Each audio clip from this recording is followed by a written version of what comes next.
Mano, mémoire d'un obsédé. Roman. Exergue, ça et le reste. Première partie, sur le plongeoir. Chapitre 1, épisode 1. Le sexe m'est tombé dessus à 10 ans. Enfin, pas vraiment dessus, plutôt à côté, à 1 mètre de moi. J'étais dans un coin isolé de la cour, en train de reprendre mon souffle, après une séquence de dribbles furieux, quand soudain, venu du ciel, vlan, un magazine vint s'écraser à mes pieds. Je me souviens encore du bruit sec de l'impact, ça a fait vibrer le sol, je crois bien. Ou peut-être pas. J'ai toujours eu l'habitude d'adapter la réalité à mes désirs. J'ai un peu flippé sur le coup. Je me suis, l'air de rien, dans un mouvement qui se voulait désintéressé, penché. Sur la couverture, une femme nue écartait les jambes. Son sexe était caché par un rectangle noir, le même que l'on met sur les images des présumés coupables dans les affaires judiciaires sérieuses. C'est dingue que personne d'autre n'ait vu la scène.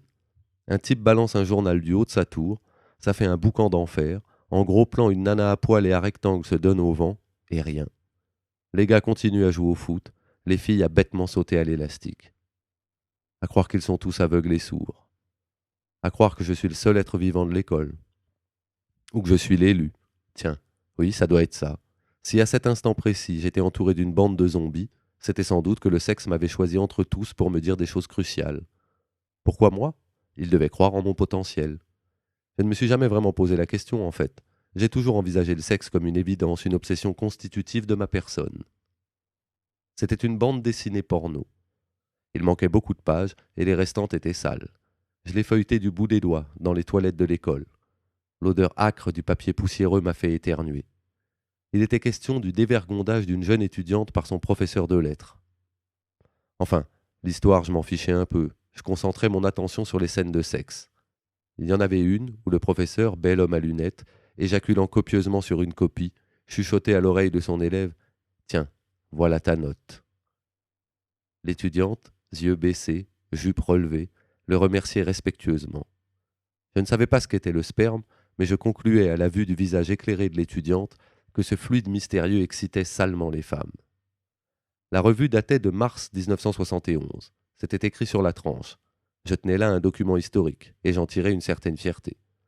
Cependant, par peur de me faire prendre par un surveillant avec un tel objet entre les mains, je décidai de le laisser bien en évidence sur la lunette des cabinets, espérant ainsi faire un heureux.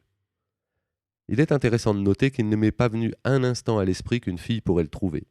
Ce qui allait, honte à moi, arriver. Pauvre Nathalie. Je m'en suis un temps voulu d'avoir indirectement déclenché cet affreux et irréversible processus d'avilissement moral qui, j'en étais alors certain, allait faire de sa vie luxure et dépravation, puisque du haut de mes 10 ans c'était écrit, après lecture d'une telle littérature, toute fillette ne saurait devenir quelques années plus tard autre chose qu'une dévergondée. Il faisait encore doux quand je suis rentré chez moi après l'école. L'été s'éternisait, le soleil n'avait pas dit son dernier mot, et c'était incontestablement une bonne nouvelle pour le moral des foules. Les gens semblaient ravis de sortir sans manteau au mois d'octobre.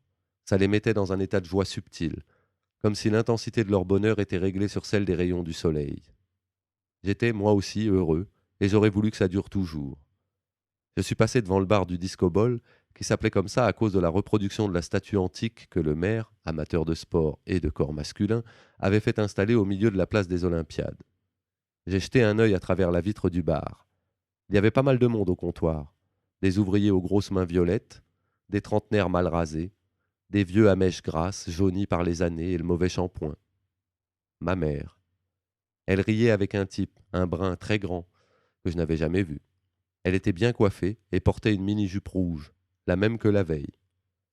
Comme elle n'avait pas de collant, on pouvait remarquer, si on faisait attention, de petites imperfections sur ses jambes, concentration de veines derrière le genou droit, rougeurs diverses, restes de poils mal rasés autour des os de la cheville. Elle était belle. Je ne suis pas entré pour lui dire bonjour. Je voulais vite arriver à la maison pour ne pas rater mes dessins animés. J'ai mis du temps à trouver la clé dans mon cartable. Elle était dans ma trousse.